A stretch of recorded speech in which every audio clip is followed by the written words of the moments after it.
সুস্বাগতম বন্ধুরা, ভারতীয় একাডেমির পক্ষ থেকে আমি ইন্দিরা ম্যাম চলে এসেছি আমার আজকের আলোচনা নিয়ে। অনুক্রম শ্রেণী অর্থাৎ সিকোয়েন্স ও সিরিজ এই চ্যাপ্টারের প্রথম পর্বে আমি অ্যারিথমেটিক প্রোগ্রেশনের বেসিক কনসেপ্ট নিয়ে আলোচনা করেছি। আজ আমি শুরু করছি প্রশ্নমালা 9B। 9B চ্যাপ্টারের অতি সংক্ষিপ্ত উত্তরধর্মী প্রশ্ন নিয়ে আমি আলোচনা শুরু করছি।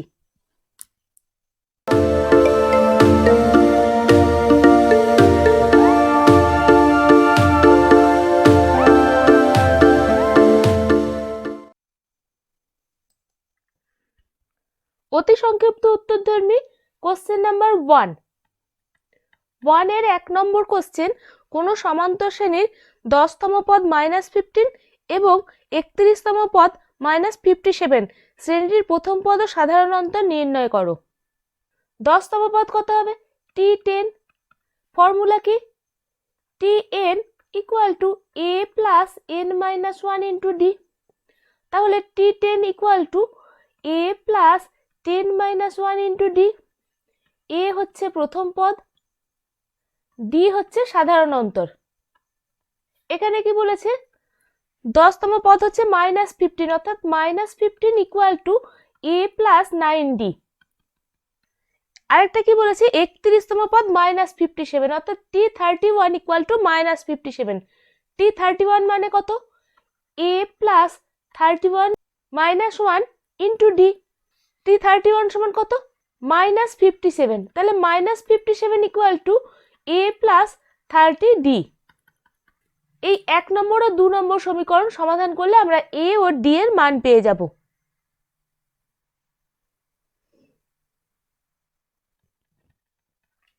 একের থেকে 2 নম্বর কোশ্চেন, কোন সমান্তর শ্রেণীর p তম পদ q এবং q তম পদ p। p তম পদ q মানে হচ্ছে tp ইকুয়াল টু q এবং q তম পদ p অর্থাৎ tq ইকুয়াল টু p। দেখাও যে p প্লাস q তম পদ 0। p প্লাস q তম পদ 0 মানে কি? tp plus q equal to 0 হবে। tp মানে কি? a plus p minus 1 into d equal to q। আর tq মানে কি? a plus q minus 1 into d equal to p। এবার 1 নম্বর ও 2 নম্বর সমাধান করতে হবে। আমি 2 নম্বর থেকে 1 নম্বর বিয়োগ দেব। a plus q minus 1 into d equal to p। a plus p minus 1 into d equal to q। বিয়োগ করে দিলাম। a ক্যান্সেল হয়ে গেল। d q minus 1 minus p minus 1 equal to p minus q। অথবা d into q minus p equal to p minus q। অথবা d equal to কত পাচ্ছি? p minus q by q minus p। q minus p থেকে আমি minus common নিয়ে p minus q করে দিচ্ছি। এখান থেকে আমি কি বলতে পারছি? d equal two -1। আমাকে প্রমাণ করতে হবে t p plus q equal to 0। t p plus q equal two আমরা কত পাবো? a plus p plus q minus 1 into d equal two a plus p minus 1 plus q into d। p plus q minus 1 এটাকে আমি লিখলাম p minus 1 plus q equal two a plus p minus 1 into d plus qd। এটা d টা গুণ করে দিলাম। এবারে দেখো a plus p minus 1 into d equal to কত? Equal to q। তাহলে q plus qd equal to q plus q into d মানে -1। তাহলে q প্লাস মাইনাস q, তাহলে q minus q equal to 0 অর্থাৎ t p plus q equal to 0 আমরা প্রমাণ করতে পারছি। অর্থাৎ p প্লাস q তম পদ ইকুয়াল টু 0 প্রমাণিত।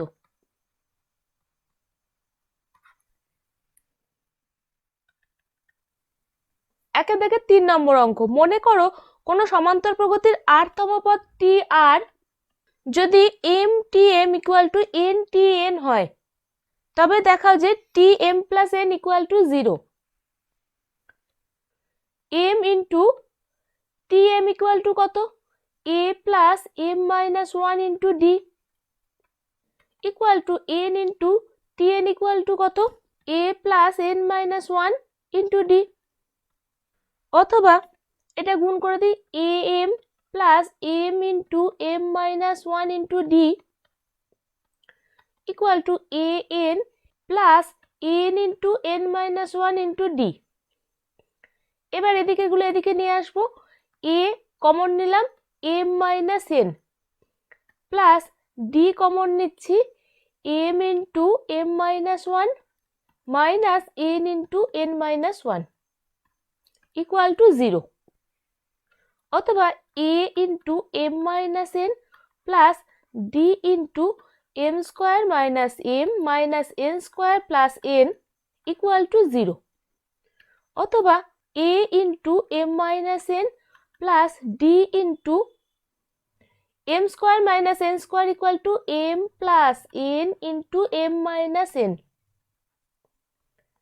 এখানে মাইনাস কমন নি m plus n টা m minus n হয়ে যাবে equal to 0 অথবা a into m minus n plus d into এখান থেকে m minus n বার করে নিয়ে আসি তাহলে m plus n minus 1 equal to 0 যেহেতু m not equal to n সেহেতু m minus n not equal to 0 এখান থেকে তাহলে উভয় পক্ষকে m minus n দিয়ে যদি ভাগ করে দিই তাহলে হবে a plus d into m plus n minus 1 m minus n common নিয়ে ভাগ করে দিলাম equal to 0 এবারে দেখো t m plus n equal to আমরা কত লিখতে পারি a plus m plus n minus 1 into d এই দেখো এইটাই এখানে চলে এসেছে a plus m plus n minus 1 into d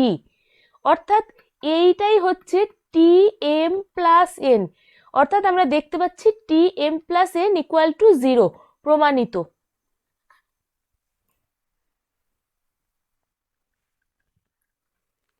question number 2 এর 1 নম্বর 7 11 15 19 এই সমান্তর প্রগতির কোন পদ 111 অর্থাৎ টি এন বলে দেওয়া হয়েছে 111 এন এর মান বার করতে হবে এখানে প্রথম পদ কত দেওয়া আছে প্রথম পদ a equal to 7 সাধারণ অন্তর d equal to 4 এবার tn অর্থাৎ কোন পদ 111 n এর মানটা বার করতে হবে tn equal to a মানে হচ্ছে প্রথম পদ 7 plus n minus 1 into d n minus 1 into d মানে হচ্ছে 4 এখানে tn এর মান বলে দিয়েছে 111 তাহলে 111 equal to 7 plus 4n minus 4 অথবা 4n plus 3 equal to 111 অথবা 4n equal to 108 অথবা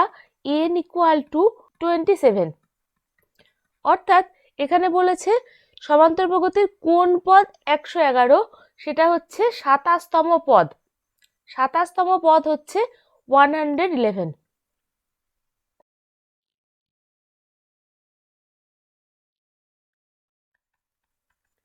দুইয়ের দাগের 2 নম্বর কোশ্চেন 2 9 16 23 এই সমান্তর প্রগতির কোন পদ 600 হতে পারে কি তোমার সপক্ষে যুক্তি দাও ধরে নি n তম পদ 600 অর্থাৎ tn equal to 600 এখানে প্রথম পদ কত বলেছে প্রথম পদ হচ্ছে 2 এবং সাধারণ অন্তর হচ্ছে 7 তাহলে tn equal to 2 plus n minus 1 into 7 tn equal to কত 600 equal to 2 plus n minus 1 into 7 অথবা n minus 1 into 7 equal to 598 অথবা 7n minus 7 equal to 598 অথবা 7n equal to 605 অথবা n equal to 605 by 7 এবার দেখতে হবে 605 কে 7 দিয়ে ভাগ করলে মিলছে কিনা এইটা ফ্র্যাকশন চলে আসছে, এটা একটা পূর্ণ সংখ্যা হচ্ছে না।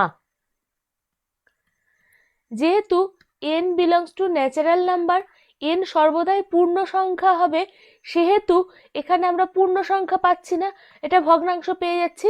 তার মানে আমরা বলতে পারছি এই সমান্তর প্রগতির কোনো পদ 600 হতে পারে না।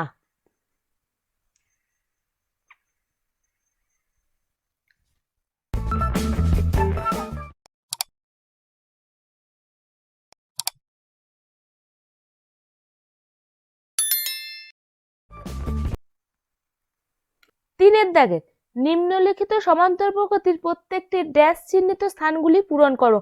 1 নম্বরে আছে 1 ড্যাশ ড্যাশ -50, অর্থাৎ এখানে প্রথম পদ a ইকুয়াল টু হচ্ছে 1 এবং এখানে দেওয়া আছে 1 2 3 4 মানে 4টি পদ দেওয়া আছে, তাহলে চতুর্থ পদ ইকুয়াল টু -50। চতুর্থ পদের ফর্মুলা কি? a plus 4 - 1 into D. a মানে কত? a মানে 1 প্লাস 4 - 1 ইন্টু ডি। t4 মানে কত? -50 ইকুয়াল টু 1 প্লাস 3d, অথবা 3d ইকুয়াল টু -51, অথবা d ইকুয়াল টু -17। তাহলে সমান্তর প্রগতির পদগুলি কি হবে? প্রথম পদ হচ্ছে a মানে হচ্ছে 1, দ্বিতীয় পদ a plus d equal two 1 plus -17 মানে -16, a plus 2d equal to কত হবে? এটা হবে -16 এর সাথে -17 মানে -33, এবং লাস্টেরটা চতুর্থ পদ ইকুয়াল টু -50 দেওয়া আছে।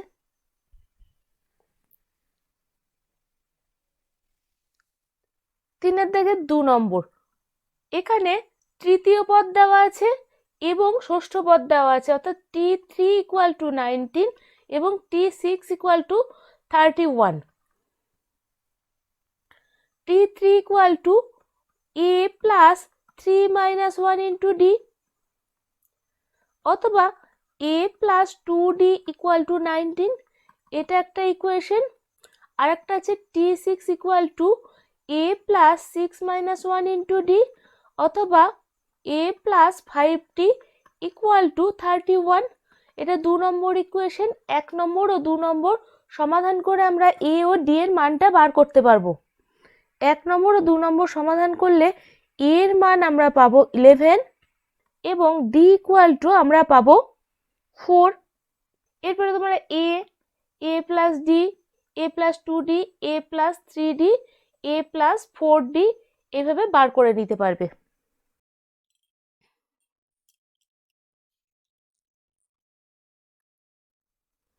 Question number 4, a square plus 2a plus 2, 3a square plus 6a plus 6 এবং 4a square plus 5a plus 4 সমান্তর প্রগতিতে আছে, অর্থাৎ এইটা প্রথম পদ, এইটা দ্বিতীয় পদ এবং এইটা তৃতীয় পদ দেওয়া আছে। আমরা কি জানি? a b c যদি সমান্তর প্রগতিতে থাকে তাহলে কি হবে? a plus c equal to 2b।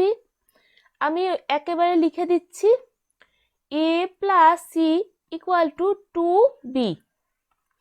এটা প্রথম পদ, এটা দ্বিতীয় পদ, এটা তৃতীয় পদ। এবার ক্যালকুলেশনটা করতে হবে। 5a square plus 7a plus 6 equal to 6a square plus 12a plus 12। এবার এটা ক্যালকুলেশন করলে আমরা a এর মান পেয়ে যাব। a এর মান কত হবে? a এর মান হবে -2 অথবা -3।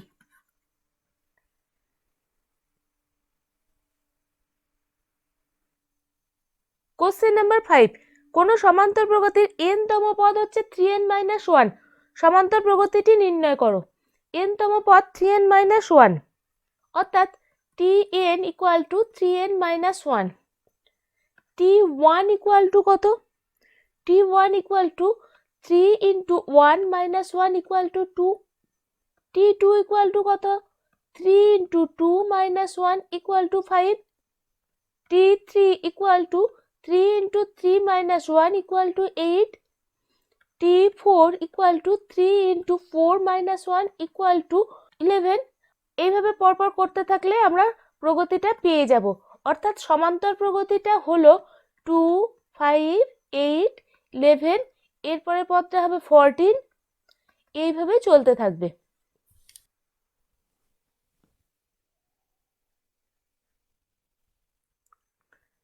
কোশ্চেন নাম্বার 6, নিম্নলিখিত শ্রেণীগুলির প্রত্যেকটির মধ্যপদ বা পদ দুটি নির্ণয় করো এবং তাদের যোগফল নির্ণয় করো। 1 নম্বর আছে 2 + 5 + 8 + ... 152। এখানে আমাদের প্রথমে বার করতে হবে যে কততম পদে 152 আছে, অর্থাৎ tn = 152। tn = কত? a + n - 1 * d = 152। a সমান কত? a সমান 2 + n - 1 * d মানে কত? d মানে হচ্ছে 3 = 152। অথবা n - 1 * 3 = কত? 150। অথবা n - 1 = 50। অথবা n = 51। অর্থাৎ 51তম পদ হচ্ছে 152। অর্থাৎ এই প্রগতিটাতে 51টি পদ আছে। এবার বলেছে মধ্যপদ নির্ণয় করতে।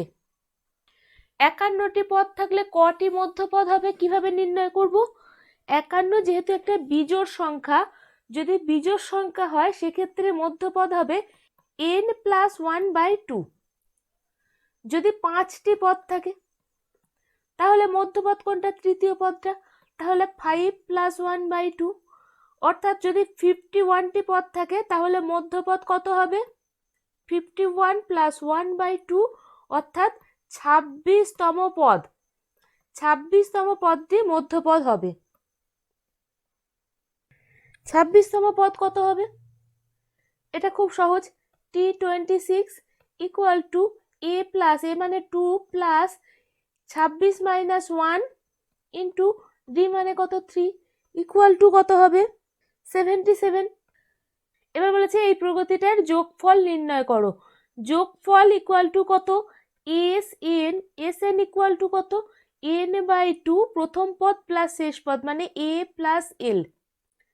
n মানে কত? n মানে হচ্ছে 51/2, a মানে হচ্ছে 2, l মানে হচ্ছে 152 = 51/2 * 154 = এটা ক্যালকুলেশন করলে হবে 3927।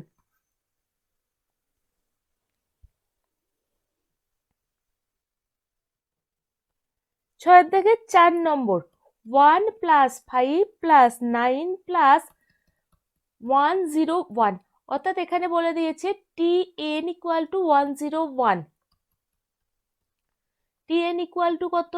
a + a মানে হচ্ছে 1 + n - 1 * d মানে কত? d মানে হচ্ছে 4 = 101। অথবা n - 1 * 4 = 100। অথবা n - 1 = 25। অথবা n = পাচ্ছি 26। অর্থাৎ এই প্রগতিতে 26টি পদ আছে, অর্থাৎ পদ সংখ্যা হচ্ছে 26টি। এবার বলেছে মধ্যপদ নির্ণয় করতে হবে। এটা যেহেতু জোড় সংখ্যা, জোড় সংখ্যার ক্ষেত্রে মধ্যপদ কত হবে? একটা হবে n/2, একটা হবে n/2 + 1। যদি 6টা পদ থাকে তাহলে দেখো তৃতীয় এবং চতুর্থ এই দুটি পদ মধ্যপদ পাওয়া যাচ্ছে, অর্থাৎ 6/2 এবং 6/2 + 1। অর্থাৎ n/2 এবং n/2 + 1। n/2 মানে কত হচ্ছে? 26/2 মানে 13তম এবং n/2 + 1 মানে 14তম। এই দুটি পদ মধ্যপদ হবে। এবং 13তম এবং 14তম পদ কোনগুলো হবে? t13 এবং t14। এটা তোমরা বার করে নিতে পারবে। সমষ্টিও আগের অঙ্কের মতন করতে হবে। sn বা s26 = হবে n/2 a + l। তাহলে s26 = 26/2 প্রথম পদ প্লাস শেষ পদ = 26/2 * 102। এটা কাটাকাটি করলেই পেয়ে যাব 1326। এইটাই হবে উত্তর।